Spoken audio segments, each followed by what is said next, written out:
𝗍𝗿𝗍𝗃. It's another match preview. We welcome you as we look ahead to Sheffield United versus Wolverhampton Wanderers at Bramall Lane on Saturday at, wait for it, 3 p.m.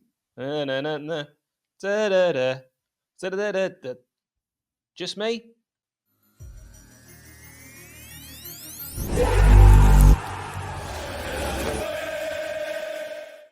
I mean, if you're interested, this is the first 3 p.m. home fixture on a Saturday since the opener against Crystal Palace. A match best remembered for a low moment, literally, when Max Lowe created our only attacking threat as he pushed a pensioner. This season has looked since then to me, and I'm sure to you, like a field full of horses. Stay with me on this. You have the Stallions and the Mares. Let's take the last match. Arsenal, for example, the Studs, the Stallions, sure, they've been dealing with a few mares, getting business done. Then it's Sheffield United. They look, they're tired after all their work. They sigh and say, oh, if we can be bothered, and true to form, we sit back and watch us get. So horses. Now we turn our attention to wolves. The Wikipedia description after I typed in wolves states they are relatively few, usually live far away from major towns or cities, and their urine leaves a powerful aroma which many find extremely unpleasant. But enough about their fans. Let's look at team news. Sheffield United, we know, still have captain John Egan out, Chris Basham, Tom Davies, all long-term. There are hopes, though, we will soon see Max Lowe after his sprinkler injury. Reece Norrington-Davis, it's been far too long, and Will Osula with that muscular injury, as well as Anel Ahmedhodzic, who's trying to get back after his hamstring injury. Ollie McBurnie out until the end of November due to the groin strain he got against Manchester United. Still played on, still scored a penalty, and we're hearing rumours from Danny Hall that Ollie McBurnie is linked with a move to Glasgow Rangers. Ollie, a Rangers fan, I don't like hearing those reports. So we have Cameron Archer, Rhian Brewster, youngster Ryan One, who made his debut away at Arsenal, and Benny Traore as our only real striking options. And Benny doesn't appear to be in favour. Little Ryan One aside, at 17 years and 4 months, One is the youngest player to play in the Premier League season. He also became the second youngest player ever to play for Sheffield United in the Premier League, behind Antoine Hackford. It's the only time you'll hear little Ryan One said in a sentence. According to the Premier League injuries website that I was having a look at earlier, Sheffield United officially now have the most injuries in the league. We are very much hoping that we'll get news ahead of this Wolves game that a number of players are coming back. Certainly hopeful of that. Going to talk about my lineup and formation prediction here. I use the FanHub app for this. If you'd also like to predict your lineups for each game, just like I've done, you can join the FanHub community with the link in the description, or by using the code SHE-YC5. So United will likely stick with a back four just due to necessity, or maybe people are now coming across to the idea that this works. If you disagree or have some ideas for a formation change, drop them in the comments below.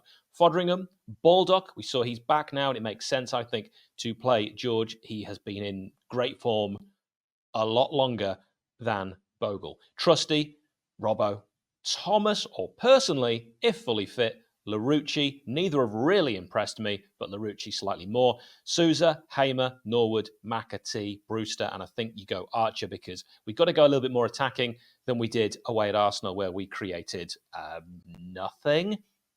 If we look at opposition team news, we're going to talk about that in detail. I just want to remind you, though, that for this season, Sheff United Way is sponsored by Greene King Sport, where football is more than a game. Greene King Sports venues are showing every televised Blades fixture over the course of the season.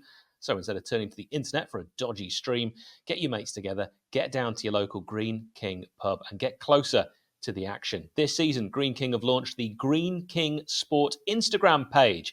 I'm giving them a follow. Why don't you as well? Be the home for fan content deals and competitions where you could win throughout the season. They've already given away Champions League final tickets and signed shirts. You don't want to miss out on that. Drop them a follow on Instagram, and you won't just be the first to know about all this. You'll also be helping out Sheff United Way. Now, to the opposition team news, Wolves drew their last match at home 2-2 with Newcastle and all their money. They played 𝗍𝗫 in goal, Kilman, Dawson and Gomez at the back, Semedo, goal scorer Lemina, Traore, Aït-Nouri played as well as Pedro Neto, Kuna and goal scorer He-Chan. Pedro Neto is definitely out. He's damaged a hamstring against Newcastle. Expect Sasa Kaladzic to replace him. Tommy Doyle, yes, could start over Traore. I don't actually know how I'll feel about that. I don't really want to see Tommy Doyle play against the Blades. For me, he was a signing we had to make. Fabio Silva may get some minutes, very dangerous player on his day. Hugo Bueno likely to be out injured. For Hugo, not good. Hugo Mal. Wolves are 12th in the table after racking up 12 points. Oh, to dream from their 10 matches. Thank you very much to Roy, the opposition view from, created by Roy's View. Go to roysviewfrom.com. This is what Wolves fans think ahead of this trip to beautiful downtown Bramall Lane. Absolutely have to be targeting a win here. Literally the worst 10-game start of any Premier League team ever. Manager possibly getting sacked. Leaking goals everywhere.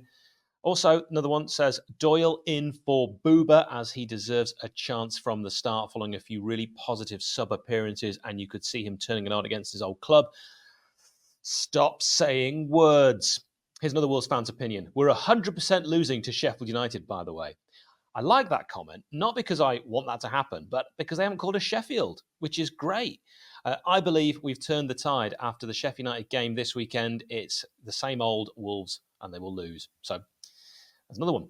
Even without Neto, there's absolutely no excuses now for not beating bottom of the league Sheff United next week, who have an injury list longer than the queue to get into this country. Problem is, they're due to win their first game sooner rather than later. Well, we will see. Here's the final one. My fear is they sack Heckingbottom and get a new manager bounce against us. That's just some of the thoughts of Wolves fans at roysviewfrom.com. The referee for Sheffield United versus Wolves is Robert Jones from Merseyside. He has refereed Wolves already this season. Wolves fans watching this, you'll know he was the referee in your 1-1 draw with Aston Villa, sending off Wolves midfielder Lemina, and he was in charge of Wolves' 3-2 loss at Crystal Palace, where he only booked 4 players. 3 of them were Wolves players. Last season, he took charge of just 34 games, which is on the low side, issuing 131 yellows. He didn't give any reds, which is bizarre. And he gave a whopping 16 penalties, very much on the high side. He last refereed Sheffield United's 2-1 away loss at Bournemouth on the 2nd of October 2021, where he gave the home side a very controversial penalty. Then Blades boss 𝗍𝗫𝗍𝗂𝗏 𝗏𝗏 saying at the time, on if he thought it was a spot kick, if I answer you honestly, it will be ugly. And if I answer you kindly, it'll be fake. Kind of miss Slav's post-match comments. Robert Jones made his debut in the Premier League refereeing Brighton and Hove Albion against Sheffield United back in 2019. Now, when we talk about player connections, it's players that played for both Wolves and Sheffield United. So I can instantly think of 𝗂𝗂𝗃. Obviously, I've mentioned Tommy Doyle, Adiakim Bai. I'll throw one out there that I don't expect anyone else to get. 𝗂𝗂𝗃, can I have that one? The goalkeeper we had on loan. I think he played a couple of games. Who can you think of? There's loads. Big shout out to all our members. If you'd like to support us, click join as you watch on YouTube, and we'll get to my score prediction after StatCat. Now, I've been doing StatCat all season, and I'm really regretting not going StatDog. Woof, woof. It just sounds more manly. But we're committed to StatCat now. Thanks to Statsman Adam, as ever, for supplying these. If any of them are wrong, it's his fault. Blades have lost the last 3 against Wolves, 2 league and 1 in the Cup, without scoring only once before. We lost 4 in a row, 4 league games, over 1954-55 season. Remember it well. Overall, it's 40 Blades wins, 37 draws, and 41 Wolves wins. So, oof. Very level. The Blades played Wolves on the corresponding weekend in 1904, winning 4-2. We always concede at least 2. It's a sign. As an aside, 2010-11, 2 clean sheets by West Brom is the lowest in a season. So that could be another bad record that we're going for. My prediction, I think this is going to be a draw.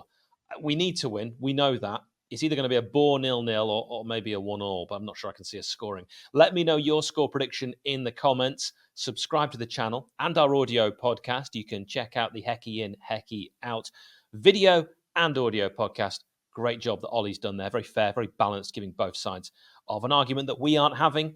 but everyone else in the world seems to be. So, you can't be the last ones to comment. Remember, anyone can cheer for a team that's doing well, but it's a team that's struggling we really need to get behind. I like to finish with a wonderful sign-off. I'm going to try and think of one.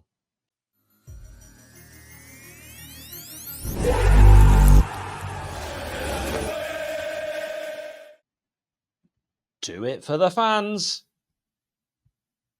I mean, maybe we will actually completely turn it around. Maybe they'll be kind of embarrassed about the way this season started and absolutely smash Wolves. Maybe. Changes everything. If you're interested, I'm 𝗍𝗂𝗋𝗋. Just going to say it. I think the Wolves joke at the start is my favourite I've done, and it's probably my laziest, but it's just so silly.